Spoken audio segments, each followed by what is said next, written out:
if I put up our sales model and did the same thing and said, so look, you're all in business. Really, the key to a successful business and the key to scaling your business is sales certainty, actually, isn't it? Any dollar you spend on the back end of your business is overcapitalisation if you haven't secured the sales end of your business. Any dollar you spend on delivery is overcapitalisation if you're not certain about your sales. So you can scale a business off sales certainty. And for sales certainty, you need three things. You need to be able to increase demand in the marketplace at will. You need to be able to turn that tap on and off at will. You need to be able to increase conversion rate. Now, conversion is really three things. It's the rate of conversion, it's the speed of conversion, and it's the quality of conversion. So how much you manage to get, how much you manage to charge. So we've got to increase conversion rate. And then the third thing we need to be able to do is increase the level of control you have over selling. Any of those three things important to you? Are you hearing the choreography? Any of those three things important to you? Of course. Any one of those more important to you than the others? Not really, right? So, the first thing you need is strategy, which is really about moving from obscurity to recognition. The biggest problem in business is obscurity. The market doesn't know about you. And on the other side of demand is story. Being able to move from incoherent to irresistible. Too many people with sales teams have at least 50% of the sales team that are incoherent in expressing value. And how many people have got sales people working for you right now? A few of you, right? Go back and have a listen to them. When was the last time you sat in on them making a sale? Do it. Just sit in and have a listen to see how irresistible the story is. Sometimes it's frightening what you hear, right? And then the third thing is structure. So if we move from accidental to predictable, story and structure will increase our conversion, and strategy and structure will give you greater control. Is that making sense? And you go, yeah.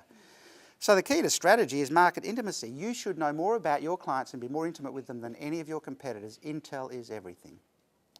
And there are some phenomenal Intel tools today. Who's on LinkedIn today? Okay, who knows about who has had or understands the DISC profile? A behavioural profiling instrument that tells you whether a person is primarily outcome-oriented, detail-oriented, relationally oriented, or big idea-oriented, right? There's a tool called LinkedIn Crystal. Google it, you'll find it. Costs you about $19 a month. And it will give you the DISC profile of anyone you search on LinkedIn. So you walk into a meeting with people and you know their profiles before you walk into the meeting. And so Vicky might be a highly detailed person and I want to sell to the whole group. I'm going to sit next to Vicky in the meeting. Every room I go into for a sales meeting is my room. Everyone sits where I want them to sit. And I've got ways of making that happen. But I'm going to sit next to Vicky because Vicky's detailed and I might not be. And other people in her meeting, in her team, because I've got all their profiles, they're about the outcome and the result, but Vicky's the decision maker. So her other people would drive me if I'm not aware of this. And they go, well, how fast can we have it? What's the result going to be? And they will have a higher energy because detail-oriented people are often lower in energy. They're quieter, they listen. And I will react to these people and miss Vicky, who's the decision maker. But if I've walked in knowing Vicky's the decision maker, and is detailed, I'm going to sit next to her. Because as this is all running and we're having a great interaction, at the right time I can go, Vicky, what sort of detail do you think we need to get across to make this work? This is done. Because I get her. And she knows it. Is this making sense? So, market intimacy. You need to be able to express compelling, self-evident, incontestable value. Like you need to be able to make a promise. And then you need to have leveraged risks. How do you get to these people in an affordable way? What's your cost of acquisition? And people say, oh, most of our business is by referral. Are you meaning accidental referral or deliberate? So tell me about your referral system. Oh, no, people just refer stuff to us. No, that's luck. We call that luck, right? Story, you must be able to model your message. Do you have the capacity to give your client a blueprint for the brain of your value? That would be a modelled message. Do you have crafted content inside of that? And do you have a really strong choreography around how that comes to a close? So the best play in the world, written by the world's most famous playwright, delivered by bad actors, is rubbish. Right? The choreography is what lifts it. In terms of structure, do you have a clear process, a sales process? There's 4 main steps in the sales process. Get noticed, be interesting, express value, create commitment. Do you have a really structured process around that?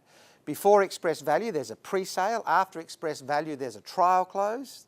It's a structure, and it should flow the same way every single time. Do you have systems and technology that allow you to move faster than your competitors? Much, much faster than your competitors. So if someone reaches out to you on the website, do they automatically go into a series of emails that get them to a certain point before anyone has to speak to them? You know, are you using video cards? Are you familiar with the video card thing? Go on Alibaba.com, Google LCD cards. It's like you can get them in A4, A5, all sorts of sizes. You can get them printed with them, or you can buy them white and stick labels on them here yourself from Officeworks if you want to test them. But it's like a little A5 or A4 book, and you open it up and there's a 7-inch video screen there, and it's just a USB. You can put any video you want on there. And they get passed around organisations. People go, cool, look at this. It's a video card or LCD card. So we've got the farm shed company in South Australia. A client rings up and says, I want a quote on a shed, and it's going to be a $100,000 shed or something. And they go, can we ask you a few questions? And they get the information. They go, we need to put a quote together for you, so we'll do that, and we'll draw out the shed and we'll send it to you. They immediately walk into a room where they've got a camera set up with the backdrop with their brand.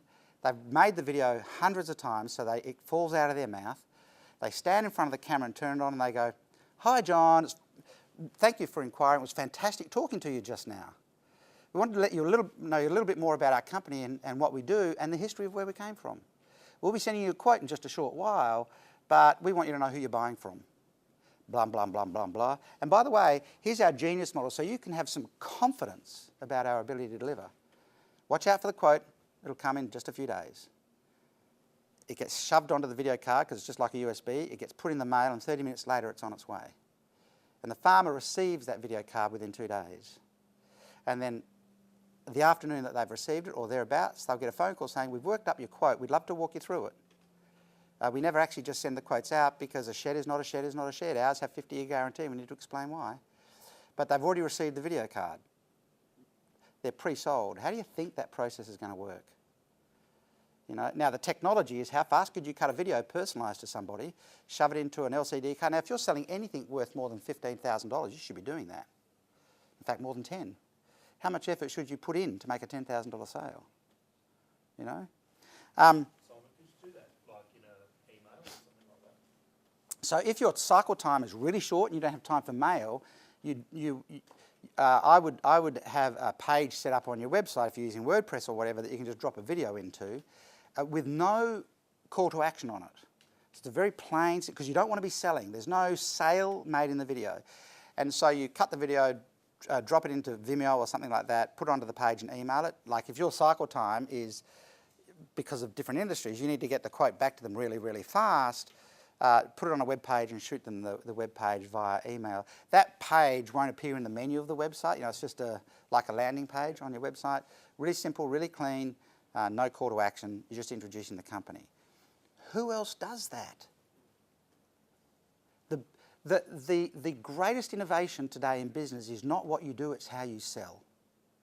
That's what's really shifting, is how you sell. And then the last thing is people and performance, how well they're performing. Now, I could have done this whole model with no content.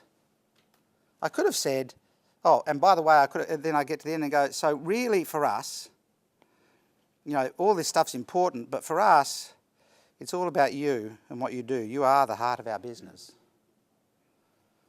That's a punchline. A great model has a pathway, it has key content, and it has a punchline. We've modelled the choreography on comedy. I went and studied with a magician so we could figure out how performance art works. Because if you're selling or leading, you're performing. Does that make sense? Who's had, you know, you've all worked for other companies before you had your own business. Who's been in the room and we're going to put on a breakfast for staff, right? and it's going really well, and everyone's eating and everything else.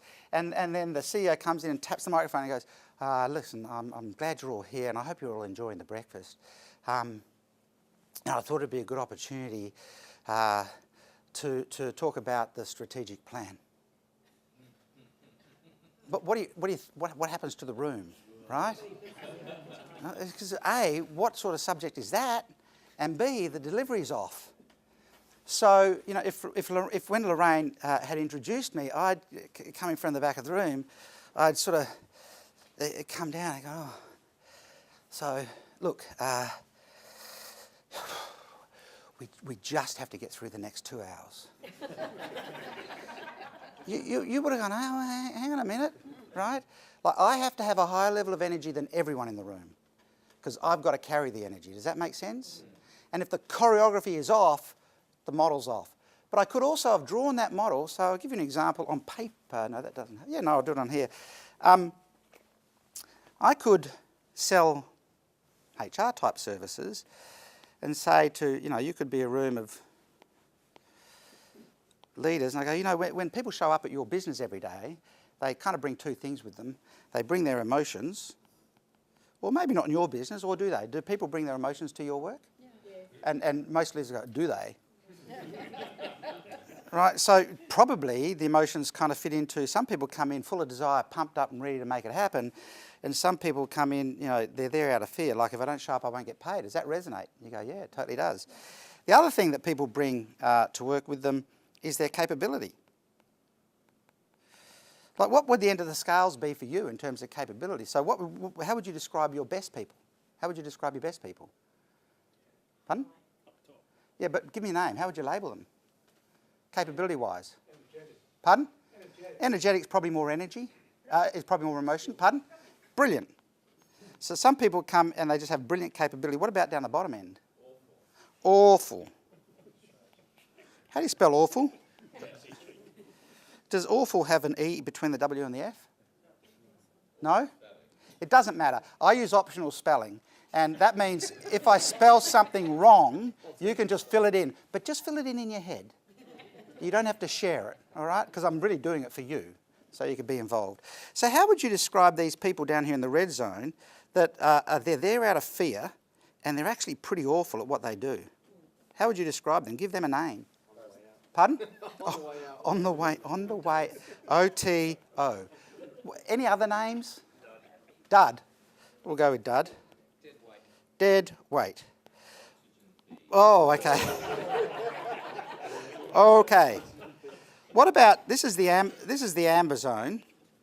What about these people who they're there out of fear, but they're pretty damn good at what they do, but emotionally they're just there because they're earning the money. And if they don't show up, they fear they'll lose the money. How would you describe them? Bit trickier to describe it. How would you describe them? Not team players.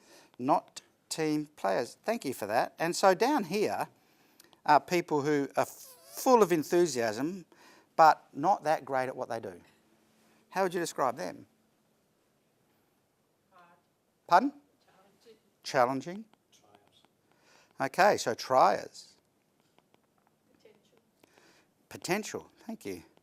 Up the top, there are people who are brilliant at what they do and they're absolutely full of desire to try and do a great job. How would you describe them? Stars. Keepers. So here's the thing. As you think about your organisation right now, what percentage of your staff would be above the line versus below the line? Just pretend and give me a number. 25. Pardon? 25, 75. And what about to the left of the line and to the right of the line? Pick a number. 75. Which way? 75. Over here? And 25 here. So I'm not great at maths. What's 75% of 25%? Rough will do. 75% of 25%. 18.2%. And what about 75% of 75%? 75% of 75%, it's got to be more than 50 and less than 56.7, did you say? Yeah. And so 25% of 75% is going to be the opposite of 18.2. No, what's 25% of 75%? It's going to be 14, about 8. It's going to be 18 point something, isn't it? Oh, it's got to be like that. And the 25% of the 25%? Oh, that's 5, isn't it? Yeah, okay. 6%. So kind of, you're telling me that that's how your organisation maps right now. 56.7% of your team are duds. And 18.2% are plotters, not team players. 18.2% are challengers, they're triers, they need help to get better. And 6% are stars.